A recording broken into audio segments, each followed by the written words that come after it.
As Victoria Hislop, the author of the best-selling novel The Island, said about Spinalonga, I hope that my book will help to keep the memory of Spinalonga alive and that it will inspire people to visit this incredible place. Personally, I have read this wonderful book after our visit to Spinalonga. We didn't know much information before going there.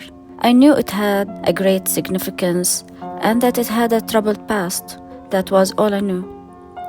Yet after reading the story of the island, the story of Spinalonga, I came to know that it is a story of human resilience, where a place of great sadness that also achieved wonderful things and held great beauty. It's a place where people were forgotten, truly removed from the embrace of their loved ones, and casted away in the island to face an unknown future and to battle the frightening leper disease. And these outcasts, they also found a community and a sense of belonging among each other. Teamwork built this islet. It had everything that would make anyone feel at home. A truly interesting and beautiful book, and very easy to read due to the coherent storyline and relatable stories even for our modern time. It captures the life of the people back then, when the leprosy happened, and many people who had to be removed from their family and friends and to be placed on Spinalonga, and their agonizing journey going to this island, not knowing what they're gonna face or what the future holds. The moment they went walking through that passage between the shore and the town of Spinalonga, I totally recommend this book to get to know this island before going there. Because when you read about it, these characters really, who are living these incidents, will bring life to the stones and remains that the tourists see in Spinalonga. These remains, they have a story, and they have lived a life, away from life, I must say. The majestic fortress surrounding the island was built by the Venetians in the 16th century to defend Crete from the Ottoman attacks. The Venetians ruled Spinalonga from 1579 to 1715. Then it fell in the hands of the Ottomans, who have built some houses and shops in the island. Then the island became uninhabited after the liberation of Crete from the Ottomans, until it was used again as a leper colony. Infected Greek individuals were brought from around Greece to get cast away here. There was a functioning hospital run by doctors and researchers who were trying to find cure to the disease. Meanwhile, the leper population of the island have brought life to this island. They opened some stores, cafes, and restaurants. They had a local newspaper. They had a mayor and some governing group. And in the occasions of celebrations, they celebrated with great food and music. They defeated their misery with high spirits and hopes. They created a system and an isolated town that housed many men, women, and children in the best conditions possible.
One can only imagine how the leper stood at the shores of this island, watching, not a very far distance, their own town of Plaka, where life was taking place as usual, their family and friends, and they are away and they cannot be with them.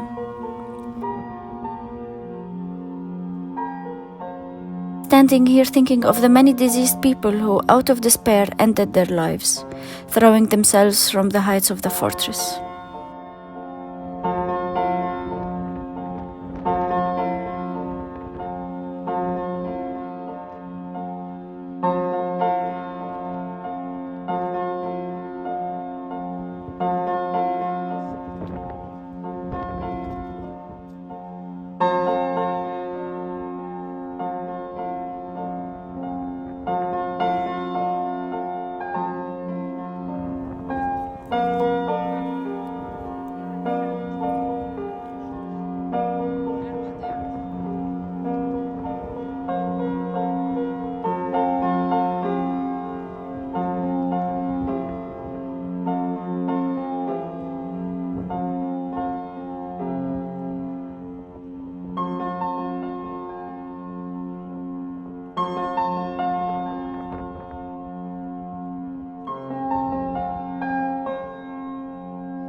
years later, they have found a cure, and the remaining living people who got well went back home to face life again as healthy people.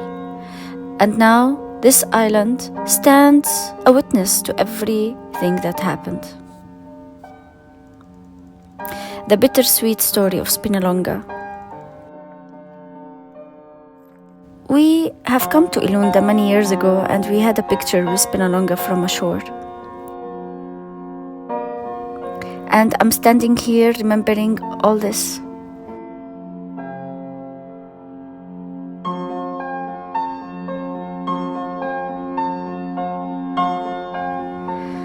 I'm so happy that we finally made it to this island.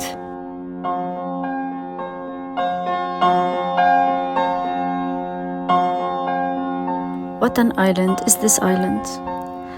The beauty of Spinalonga captivated my soul. What a place. A journey through time and serenity. The island's rich history, from the Venetian fortress to its use as a leper colony, makes it a true fascinating place to visit.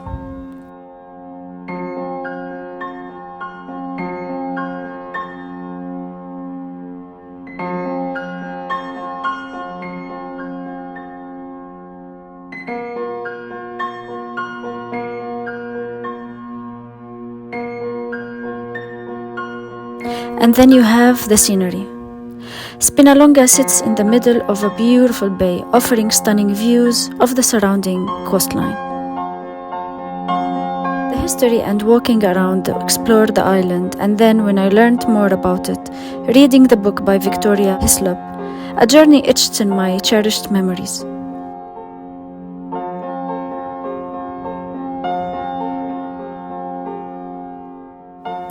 My dear friends, words cannot express the pure joy that washed over me as I stepped onto the island of Spinalonga.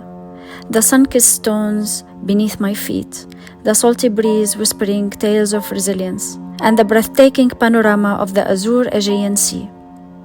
It was a moment of pure magic.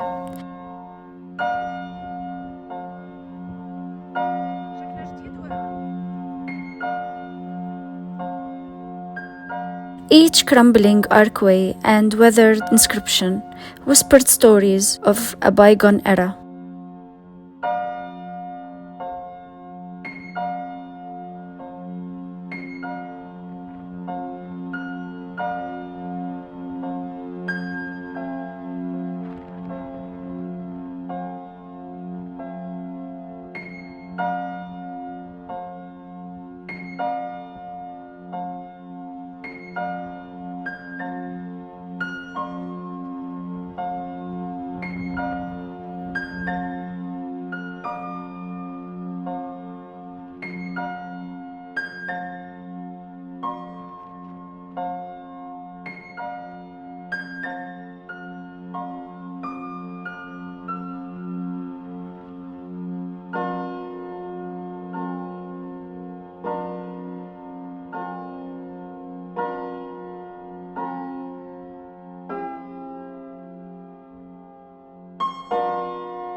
On our way back on the ferry, I gazed across the shimmering waters.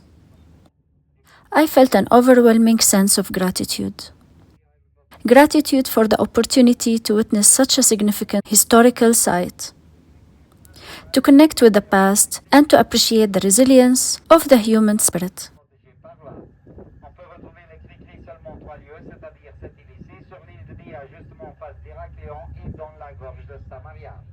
Les gris-gris peuvent devenir 80 cm d'auteur et sont cafés de couleur avec une ligne noire sur le dos.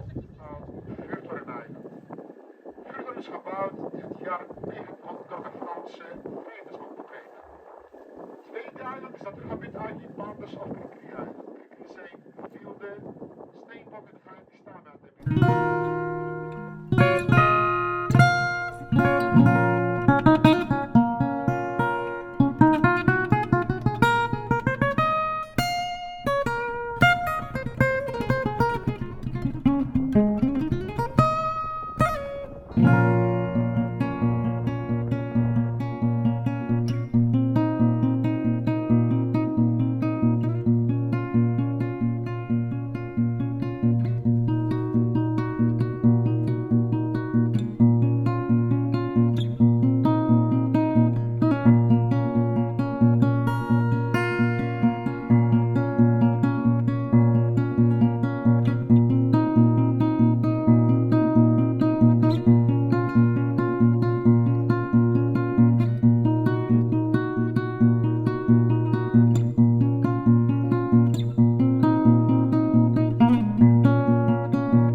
Thank you for watching my video.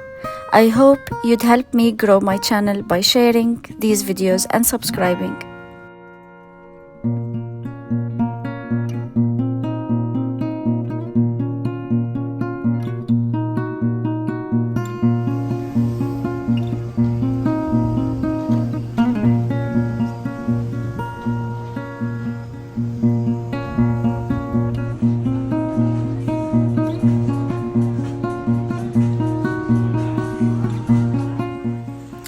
Please stay tuned for my next video. After this, we went to Ilunda for dinner. We walked around the seaside exploring the perfect dinner spot.